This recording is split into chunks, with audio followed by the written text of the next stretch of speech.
اچھا، اسی طرح سے ایک اعتراض یہ بھی کیا جاتا ہے اس پہ کہ بھائی شبیہ ذوالجناح پر احتراز ہونا چاہیے. اعتراض لکھا ہوا ہے، بہرحال غلطی ہے اس کے اندر، تو آپ اسے کریکٹ کر لیجئے گا کہ اس پہ سوار کیوں نہیں ہوتے. بھائی امام حسین، اچھا لوگ دلیل دیتے ہیں امام حسین اگر آپ کو گھوڑا دیں تو کیا آپ سوار نہیں ہوں گے اس کے اوپر؟ کیا اس کو ہاتھ میں اس طرح سے لے کے پھریں گے؟ تو دیکھیے وہ یہ چاہتے ہیں کہ اس کو کوئی مقدس چیز نہ سمجھا جائے، کوئی احترام والی چیز نہ سمجھا جائے. بس ٹھیک ہے، ذوالجناح اس پہ سواری کر کے پھریے آپ. تو دیکھیے بہت سی چیزیں ایسی ہوتی ہیں کہ احترام ہوتا ہے ان کا. اب میں ذاتی طور پہ ایک مثال دوں. جب میں نے بہت بچپنے میں قرآن ختم کیا تھا تو ہمارے جو حافظ قرآن تھے، جنہوں نے مجھے خدا غریق رحمت کرے، اب تو انتقال ہو گیا ان کا، انہوں نے مجھے ایک تحفے کے طور پہ ایک بال پوائنٹ دیا تھا.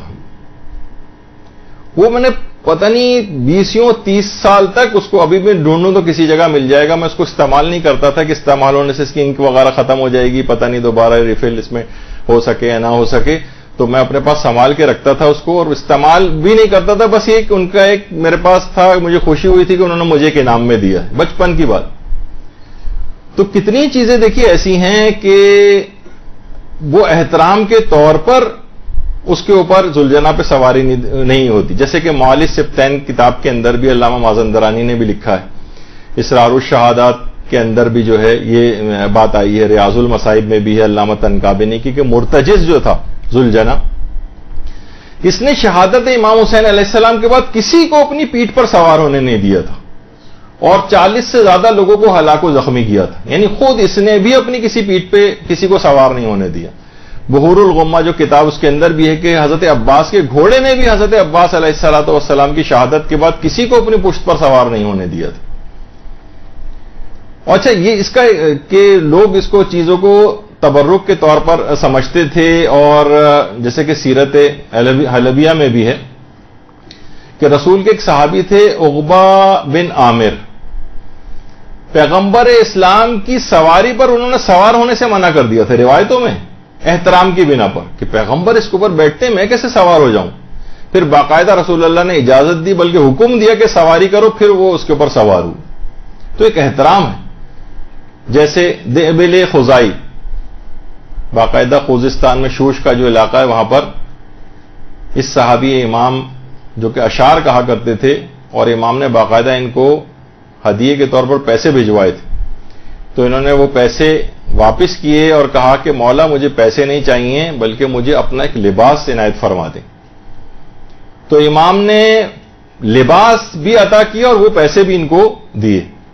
اب دیبل خزائی جو تھے یہ اپنے پاس اس لباس کو رکھتے تھے. مثلا آپ ہی کو کہا جائے کہ اگر آپ کو امام کوئی لباس دیں تو کیا آپ اس کو خوب پہن کے میلا ویلا کر کے اسے خراب وراب کریں گے؟ نہیں، آپ سنبھال کے حفاظت سے رکھیں گے.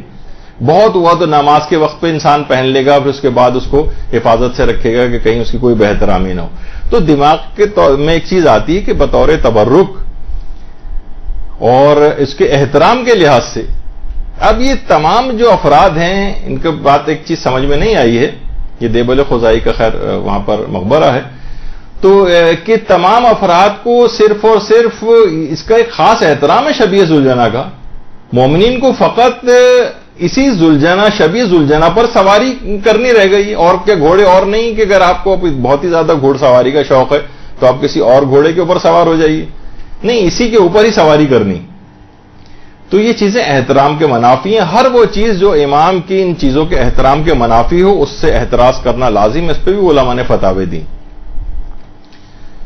تو اچھا کچھ لوگوں کا یہ بھی کہنا ہے، اب دیکھیں کیسے کیسے اعتراض ہیں. ذوالجناح کی اہمیت امام کی زندگی کی حد تک تھی، ان کی شہادت کے بعد تو وہ ایک عام گھوڑا بن گیا تھا، یعنی پھر اس کے بعد کوئی احترام نہیں تھا اس کا.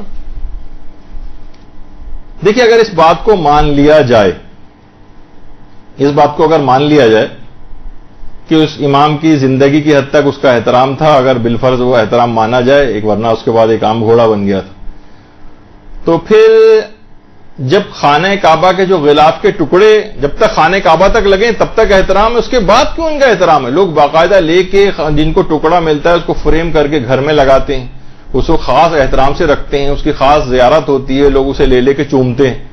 تو یہ تو فطرت انسانی میں اتنا گھٹیا اعتراض ہے کہ اس پہ تو مزید بات کرنی بھی ایک فضول ہے کہ صرف اس وقت تک احترام ان کا تھا جب تک وہ تھے.